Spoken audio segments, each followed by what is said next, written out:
How to fix the Instagram suspended problem. Hello everyone. In this video, I will show you how to fix the Instagram suspended problem. First, check your email for a message from Instagram explaining the reason for your suspension. This email may include instructions for recovery. Next, follow any instructions provided in the email, such as clicking a link to appeal the suspension.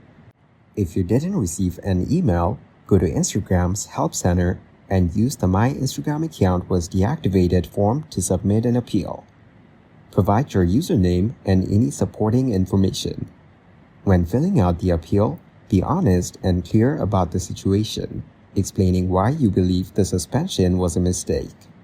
Keep your explanation brief and avoid aggressive language.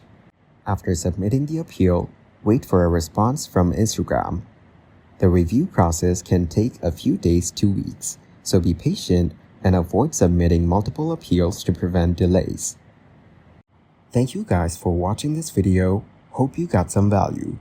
Make sure to like the video and subscribe to the channel to get notified of new videos. See you in the next one.